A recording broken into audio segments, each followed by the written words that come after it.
Bienvenidos a un nuevo episodio de este podcast que estamos teniendo, que estamos arrancando con mucha emoción, con muchos ánimos, muy contentos de que nos hayan estado escuchando en el primer episodio, que hayan estado viendo los videos que subimos y esperando que les esté generando mucho interés, pero sobre todo que esté logrando dejar el mensaje de concientización que queremos dejar en las personas. Y bueno, en este nuevo episodio estamos nuevamente con Mariana Silveira, directora de Educación Especial Más, porque lo que hoy vamos a tratar es la creación de esta escuela, un poco de su historia, de sus retos, de los logros que han tenido, y que mejor que hacerlo que hablando con la directora y fundadora de la escuela. Muchísimas gracias, querida, qué gusto. Pues les platico rápidamente cómo nace Educación Especial Más. Educación Especial Más nace de una emoción que no es tan linda, que es el descontento, la desesperación. Durante mis primeros años de la carrera inicié a trabajar. Desde el primer semestre yo empecé a trabajar ya dentro de la educación especial y yo me daba cuenta que había cosas que hacían falta, ¿sabes? Me daba cuenta que los centros escolares parecían más guarderías, trabajaban más bien con esta parte de autonomía, pero se quedaban en lo que los niños ya sabían hacer y no iban a más. Y había chavos que tenían un gran potencial para aprender habilidades sobre lectura, escritura, matemáticas y que estaban haciendo cosas de vida independiente solamente. No digo que esté mal, pero tenían ese plus. Y por el contrario, de pronto veía chicos que tenían muchos requerimientos de vida independiente para asearse, para alimentarse, para movilizarse, y les estaban enseñando A, E, I, O, U, 1, 2, 3, ¿no? Ya con 17, 20 años. Entonces de pronto yo decía, como que ahí falta algo, como que ahí podemos hacer más, podemos incidir. Cuando en las instituciones en las que estuve yo traté de hacer resistencia e implementar cosas, por ejemplo en una escuela en la que estuve, pues boletas, periódicos murales, estas ceremonias de los lunes, muchas actividades que pues a lo mejor no se contemplaban como, ¿para qué? ¿No? Lo pensaban como de esta forma. Y entonces de ahí aprendí el que no quería y el que sí quería, ¿no? Eso me sirvió muchísimo como para empezar a soñar y bueno, creo que esta vocación la traigo desde niña y a lo mejor nunca me imaginé que yo iba a poner una escuela, sin embargo, sí me veía cambiando el modelo de ese entonces, que era la integración educativa. Cuando yo empecé en esto era la integración educativa y era pues como un anexo a los grupos escolares, no necesariamente estaban ahí dentro. Y entonces, bueno, pues esa era como la metodología que se usaba en el momento y pues yo quería incidir, quería hacer un cambio, quería que todos estuvieran, en ese entonces quería que todos estuvieran en la misma canasta, que todos tuvieran las mismas oportunidades. Claro, después mi visión fue cambiando total y completamente. Y entonces un diciembre nos dan la noticia en el lugar en el que trabajaba que va a cerrar sus puertas. Ese mismo día, que fue el último día antes de salir de vacaciones, por ahí un 15 de diciembre, les dan también la noticia a los papás. Así les van entregando a sus chicos y bueno, en enero ya no hay escuela. Entonces de pronto había, pues, por lo menos 16 jóvenes que eran de mi grupo en medio de la nada. Y pues desempleada yo, ¿no? Entonces, una mamá me invitó a darle clases a su hijo, acepté. Vimos que la opción de estar en su casa no era una alternativa. Había mucha gente, había mucho... yo ya había dado terapia en su casa anteriormente. Sin embargo, para estar 6 horas con él, o sea, era su territorio, había muchos distractores, había gatitos, estaba la mamá, estaba la tía, entonces era complejo. Entonces le digo, tráemelo a mi casa. Y le digo a mi mamá, en mi recámara quiero poner un consultorio. Y me dijo, adelante, ¿no? Y así empecé, en mi recámara, con una mesa, con un niño, con una silla. Y así, él fue mi fundador.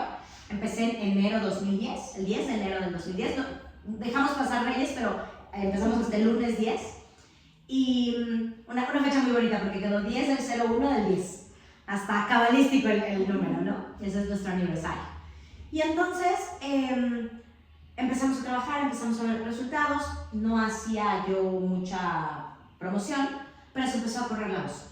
Y entonces estos alumnos que se habían quedado sin escuela se suman, un grupo de jóvenes, y se empieza a hacer un grupo muy amplio, pero después llega a pedir informes un niño de 6 años, pues que para nada quedaba con mi grupo de jóvenes, ¿no? Eran 7 jóvenes, de los 16 que se quedaron, 7 me siguieron, y entonces pues ya para nada podíamos seguir con ese esquema.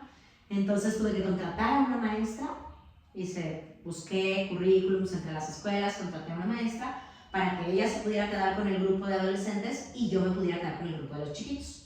Yo dije, teniendo un chiquito, pues entonces ya está más sencillo que yo lo pueda atender, está más sencillo que pueda yo igual empezar a hacer como promoción. En un mes ese niño ya tenía 3 compañeros más y entonces pues ya no cabíamos en mi cuarto. Y entonces mi mamá, con toda su expansión y su abundancia, me dijo, pues usa la sala y el comedor. Y efectivamente, nos bajamos a sala y comedor, dividimos así con una pared y ya teníamos 2 salones. Y así estuvimos hasta el curso de verano. De pronto en el curso de verano yo dudé, porque dije, mi visión y mi meta es la inclusión. Porque estoy aquí en un grupo cerrado, practicando educación especial, cuando mi visión es la inclusión.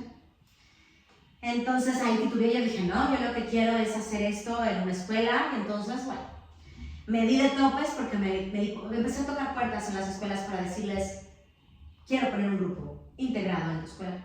Ay, no en ese entonces, de retrasados, no, Que era de personas, 2010, de niños enfermitos, de niños con problemitos, no tenemos la capacidad, o sea, pero yo te vengo a ofrecer el grupo, no gracias, y no gracias, y entonces me decido a continuar y abro el curso de verano. Entonces, ¿cuál era la siguiente alternativa? Pues hacer un modelo de curso de verano incluyente. Entonces, me aviento ya con estas compañeras. Yo siento, para el curso de verano creo que no contrato o les doy vacaciones a las maestras, porque haz de cuenta que en mi cabeza pues iban a llegar 3 niños otra vez al curso de verano. Entonces estábamos mi tía y yo, ¿no? Mi tía que abría la puerta y yo con 3 niños, pues estaba fácil. En ese verano, en julio de 2010, nos llegaron 20 niños, entre vecinos, conocidos, amigos, y eran aproximadamente 10 con discapacidad y 10 sin discapacidad. Yo dije, bingo, este es el modelo, la inclusión educativa, maravilloso. Entonces mi tirada era continuar con una escuela, ahí sí ya, una escuela pero incluyente. Y entonces me doy cuenta de que el modelo de la Secretaría de Educación Pública en ese entonces, y no ha cambiado hasta el día de hoy, no es flexible para las personas con discapacidad, ¿no? Y entonces yo veía que mis niños, mis jóvenes, tenían, por decirte, 16 años y estaban apenas consolidando el proceso de lectoescritura, la alfabetización. Primero de primaria. Necesitaban libros de primero de primaria. Estábamos pues, trabajando cuestiones prerequisitos de lectura y escritura. Entonces, pues, no se pegaba. Yo dije, o sea, 16 años me lo van a querer meter a tercero de secundaria, pero estamos aprendiendo a leer gato. No me checa. Y entonces descubrí el Instituto Nacional de Educación para el Adulto, el INEA. Y descubrí que ellos tienen una modalidad para certificar primaria y secundaria en jóvenes y adultos. Y entonces dije, ok, de aquí soy.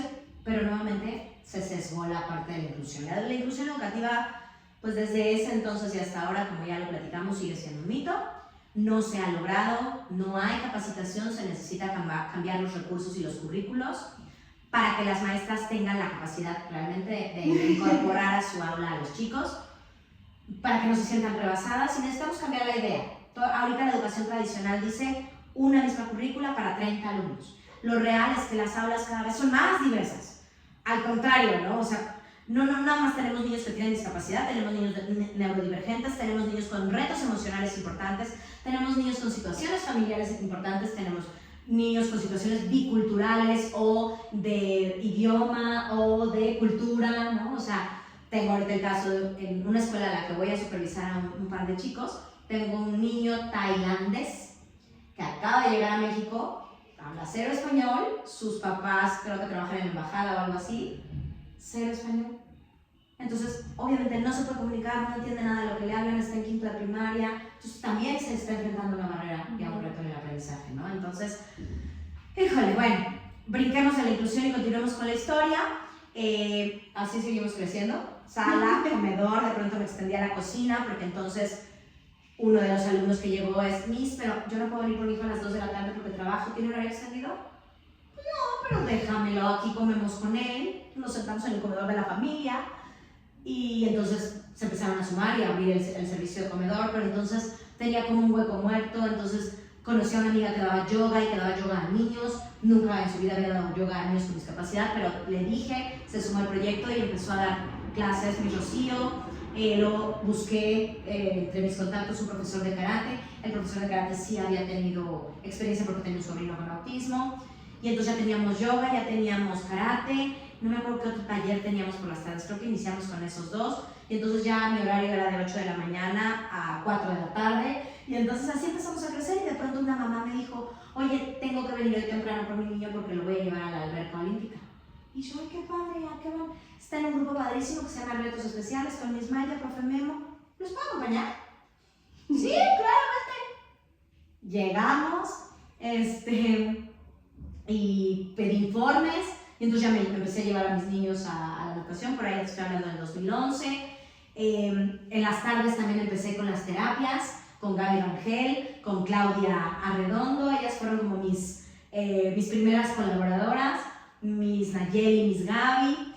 Recuerdo todavía sus nombres y así. Y entonces ya tenía las mañanas en la escuela y por las tardes pues yo podía dar terapia de lenguaje y de aprendizaje. En ese entonces todavía no me certificaba en integración sensorial, entonces tenía a las 2 psicólogas que veían toda la parte emocional y conductual. Luego contratamos un terapeuta físico y empezamos a crecer y a atender, y entonces luego me expandí a la planta alta. Mi mamá se tuvo que hacer un departamento en un tercer piso porque pues ya empecé como a invadir y a extenderme cual enredadera. Y entonces, pues ya, de pronto la casa de mi mamá se convirtió en educación especial más, y de pronto para el 2013 se desocupa un inmueble de un familiar y me lo ofrecen un año en comodato, yo pagando solamente los servicios para poner un nuevo plantel. Pongo un nuevo plantel en la Prado Churubusco, jala muy bien, empezamos con bastantes alumnos, pero pues ya hago una pausa para iniciar mi vida personal, familiar, me embarazo. Para esto estoy hablando del 2014. Me embarazo de mi primer hijo y entonces pues ahí paro un poco, se cierra el plantel de Prado Churubusco, como que yo sentía que no tenía la capacidad ni física ni emocional ni de maternidad en ese momento. Ahorita yo digo, sí, ¿cómo crees? Pero en ese momento no. Y entonces también quería dedicarme a mi maternidad, porque además el ejercicio de mi maternidad, todavía les platicaré, pero fue diferente a lo común. Usé pañales de tela, nunca di una papilla, siempre hice lactación autorregulada por el bebé, nunca usé una carriola, siempre los porteaba. Una crianza distinta a lo común en ese entonces. Ahora se habla más, pero hace 10 años todavía no se habla tanto de la crianza respetuosa y la crianza con apego. Y entonces nos quedamos en Washington. Pues imagínate, me traigo a los de Prado Churubusco, entonces Washington se súper llena. Tenemos un bache porque contrato una coordinadora para que pudiera ella hacerse cargo de la escuela mientras yo estaba con mi hijo, y la coordinadora me juega chuequísimo, se mete a mi computadora, toma mi base de datos, me roba pruebas, me roba alumnos, se va a poner su centro, creyó que era muy fácil, así de fuerte, y pues sí se llevó a algunos alumnos. Entonces en ese momento sí hubo un desbalance importante, lo superamos, volvimos otra vez a estructurar, volvimos a crecer, volvimos a llenarnos.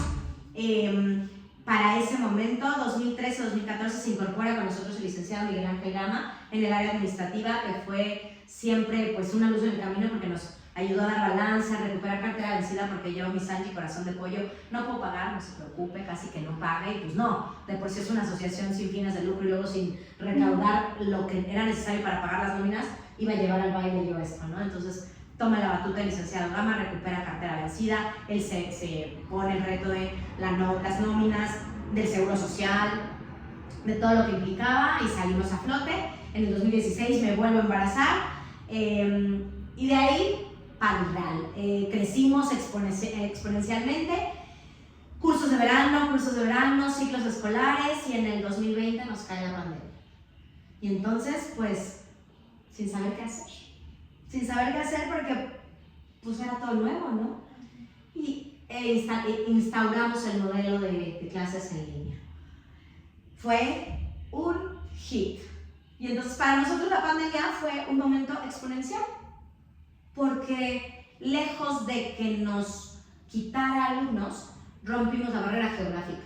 Y entonces teníamos alumnos de toda la República, de Centro, Sudamérica, de Estados Unidos. Este programa de educación o de terapia bilingüe para las familias latinas en Estados Unidos fue donde hizo boom.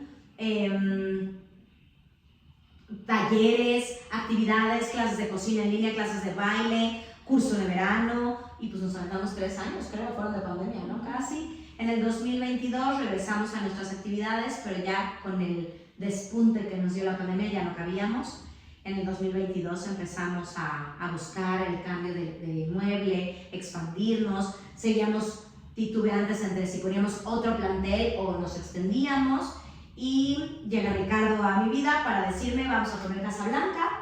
Nos venimos aquí a este inmueble que es el triple de grande de lo que era Washington. Ahora estamos en Juan José Villara y Uren. Es apodado Casa Blanca. Nos cambiamos de Washington a Casa Blanca.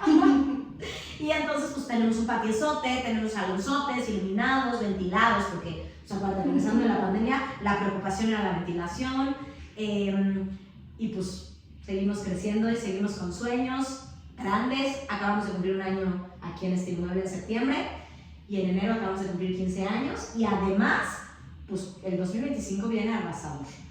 Cerramos el 2024 con un donativo de Techint y el donativo de Healing Hands, que acaba de terminar ayer antier la recaudación de fondos, y gracias a ello nos hicieron una remodelación hermosa de todas nuestras instalaciones.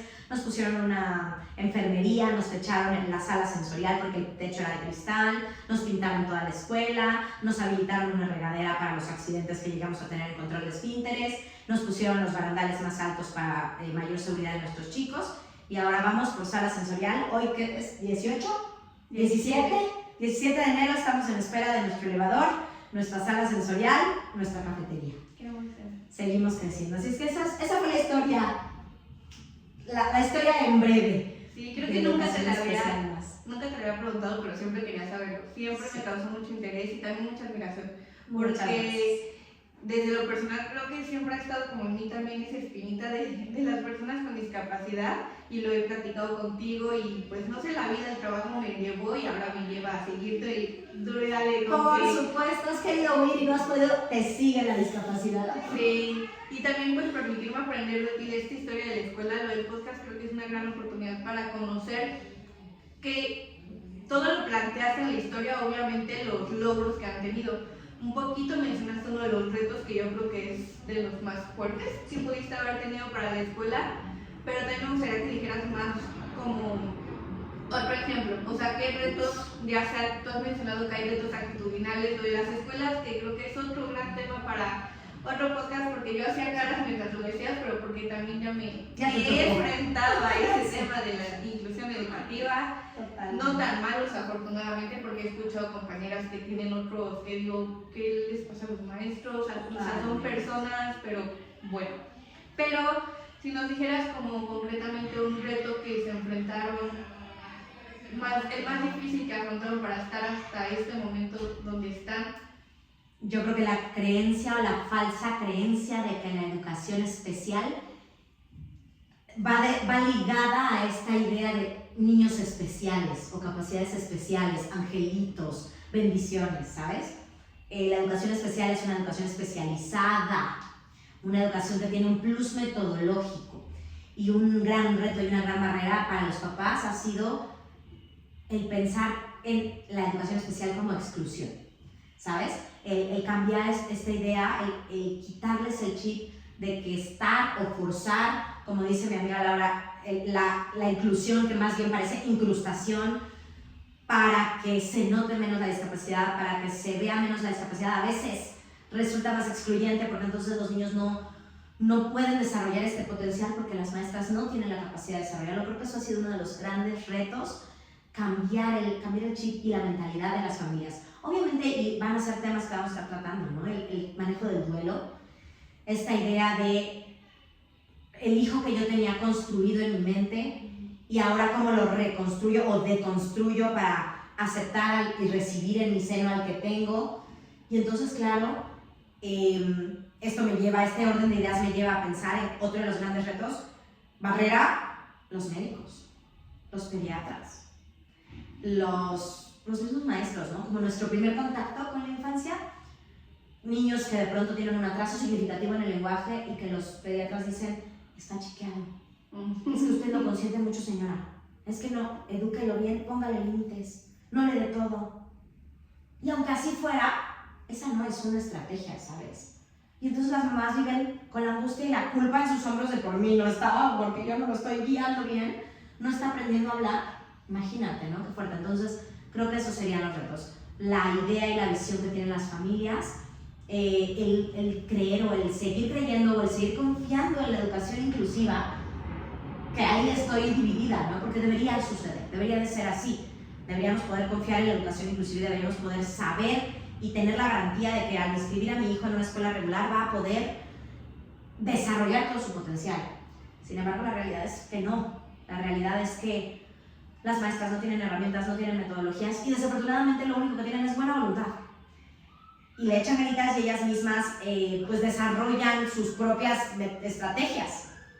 Pero no es suficiente. No es suficiente, se necesita más. Se sienten rebasadas y siempre el alegato es tengo 30 niños, no me puedo detener por uno. Claro que te puedes detener por uno y te tienes que detener en cada una de esas 30 cabecitas. Está bien. Deberíamos encontrar el modelo. Ya hay modelos como Reggio Emilia, como Waldorf, un poquito la educación Montessori que manejaba este modelo educativo autodidacta. Sí se puede, pero no es el sistema que nos enseñan, que les enseñan a las futuras maestras en la universidad, ¿sabes? Entonces llegan con esta misma idea de planes, programas, maravilloso el diseño universal de aprendizaje, maravilloso, pero inexistente, inaplicable o poco aplicable en la realidad a las maestras. Entonces, esas han sido grandes barreras. Todavía batallo con las mamás que me dicen mucho, no se le va a pegar de otros niños. ¿Se le va a pegar qué? ¿No? Es que si imita, fantástico. Ojalá imite lo bueno. Nos corresponde a nosotros hacer que imite lo bueno, ¿no? Pero si imita lo malo, fantástico. Tendremos que trabajar también. Y tendremos otra posibilidad y tendremos otra objetivo que poner en el plan. Pero que imite, que desarrolle socialización. Entonces, creo que esos han sido grandes retos, grandes barreras. Por supuesto, también la parte económica, al ser una asociación civil y pues a lo mejor yo he cometido el error de querer ayudar a manos llenas a todos, dar becas a todos sin tener una manera de nosotros recuperarlas. Entonces ahí también me ha ayudado mucho el licenciado Gama Ricardo a centrarme, a poder reconocer mis fuerzas y poder decir, a ver, esto es lo que tenemos de becas, esto es lo que podemos repartir, pero no más porque necesitamos esto para poder pagarles a los colaboradores, para poder mantener el inmueble, para poder pagar una renta y seguir adelante. Si no, se nos va a quedar baile y se nos van a quedar 60 chamaquitos, 70 chamaquitos varados, ¿no? Entonces, pues tampoco queremos eso. Esos creo que han sido retos poderosos. Y creo que el último que mencionas es muy fuerte porque es como la contradicción, y lo decía mi diplomado, es como la contradicción de los psicólogos, de los de educación especial, como tu trabajo es tan humano con las personas, pero a la vez tienes que cobrar por ello, porque también tú tienes que vivir tristemente. Todo se llega a ese punto y sí es como separarlo y ser fuerte también. Vean, me sigue costando. Cambió un poco mi visión cuando tuve hijos. Dije, ay, caray, ya no es mi cinturón el que se tiene que apretar. Ya tengo a 2 chamaquitos que tengo que sacar adelante. Entonces sí ahí cambió un poco el chip. Sí es cierto. También sabes un poco, te lo digo abiertamente, también me di cuenta que muchas familias no valoran, ¿no? Cuando les das tanto, a veces no lo ven, no lo valoran o sienten como que es una responsabilidad de este lado.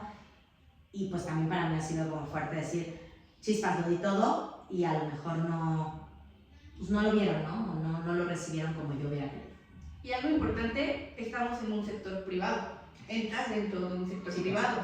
Ni hablemos, ni me quiero imaginar en las de, escuchaba que van a volver a abrir, pero ya no con el nombre guardería, sino con estancias. No quiero ni imaginar los retos que ellos tienen porque cuestión económica, cuestión de apoyos, de capacitaciones, todo. Sin embargo, las estancias que antes eran de Sedesol, que ahora van a ser seguramente de alguna otra dependencia gubernamental, tienen el apoyo del gobierno. Tienen el subsidio, digamos, del gobierno. Nosotros somos sector privado y no tenemos el apoyo y el subsidio de nadie, ¿no? No hemos logrado hacer el trámite para hacer una materia autorizada, entonces son retos, burocracia, papeleo, pues todo lo que se necesita, ¿no? Es complejo. Sin embargo, ya cumpliste 15 años. 15 años derribando el sistema, 15 años demostrando que sí se puede, 15 años buscando el cómo sí, dentro de todos los cómo no, y pues haciendo alarde a los derechos de las personas con discapacidad y haciendo mucha labor de activismo, como lo platicábamos anteriormente. ¿Y cuál es tu mayor caso de éxito que te haga sentir orgullosísima, que nos quisieras compartir? Yo creo que por antigüedad es mi mayor caso de éxito, es el de José María Campos. Es un chico que yo conocí a los 2 años y medio.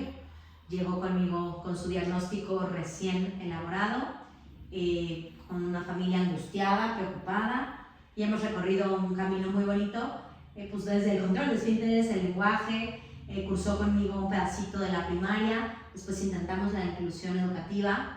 Desafortunadamente, y ojalá podamos entrevistarlos a los dos, ellos son un testimonio de, híjole, lo doloroso que fue para Chema estar en una escuela regular, siendo que tiene toda la capacidad intelectual para desarrollarlo. Las cuestiones sociales y emocionales no lo permitieron, sufrió bullying, sufrió acoso, no hubo un desarrollo académico como él pudiera haberlo logrado.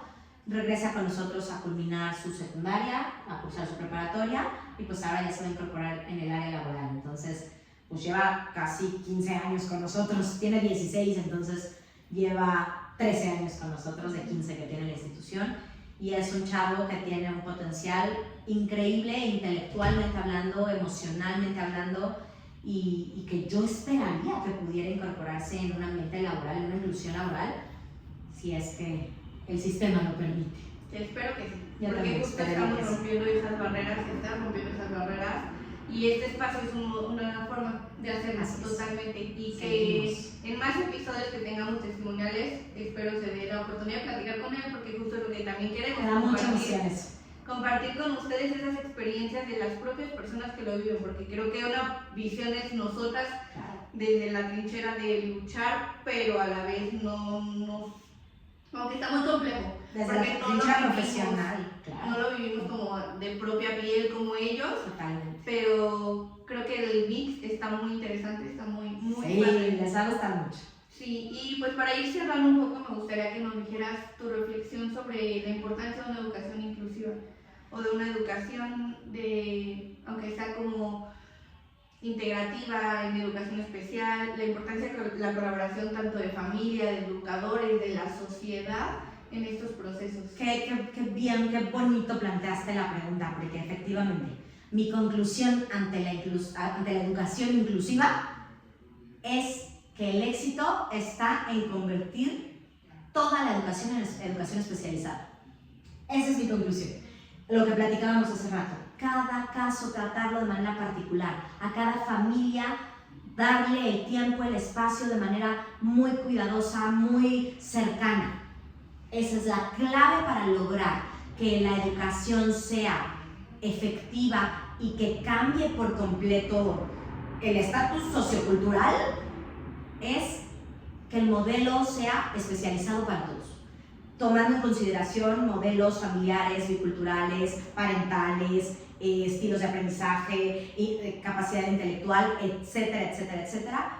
Creo que la clave de la inclusión es hacer un modelo especializado para todos. Así que vuelve a ser una utopía, pero ya no estamos tan lejos. Si se puede, lo vemos en otros lados. Y en eso me gustaría sumar que se entienda, y supongo que también lo quieres decir, no solo para personas con discapacidad.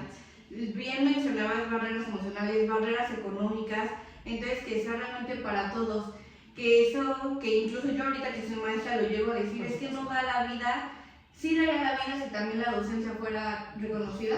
Por supuesto. Si fuera reconocido los sistemas educativos, el trabajo que se hace, porque bien se dice que es la madre de todas las otras carreras, otras profesiones. Entonces, pues que eso nos dé pie para alzar la voz, para que ya abran más caminos para todas las personas, que se quiten todos los tipos de barreras, y una invitación a la gente a colaborar a las escuelas, tanto en inclusión como en educación especial. Ojalá este post llegara hasta la Secretaría de Educación Pública y nos permitiera cambiar la currícula de los profesores, de los futuros profesores. Ojalá tuviéramos, a los oídos a los que lleguemos, ojalá vean esto, entiendan esto, súmense a un modelo de educación personalizada, ya no digamos especializada, para quitar como esta connotación, ¿no? Una educación personalizada, basada en la individualidad. Creo que esa sería la clave de nuestra inclusión y tenemos que empezar por cambiar los modelos educativos. De lo contrario, va a ser muy complicado. Así que si estás escuchando esto el día de hoy, quiero pensar que es porque por algo ha tocado tu vida o por algo estás interesada en el tema. Así que vamos por más y sigamos levantando la voz para lograr que esto sea una realidad. Muchísimas gracias por compartirnos tu historia. Gracias, un placer, un verdadero placer. Nos vemos en el próximo episodio, pero también me gustaría decirles que se suscriban en el canal de YouTube, de Spotify, para que podamos crear más contenido al respecto. Que este podcast no se quede en 1 o 2 episodios, sino que realmente se cumpla nuestro sueño que ahora tenemos en conjunto de llegar a más personas. Es correcto. Por favor, suscríbanse, pónganle campanita para que les lleguen notificaciones cuando esté arriba el video. Acompáñenos y ayúdenos a difundir. Muchísimas gracias. Gracias.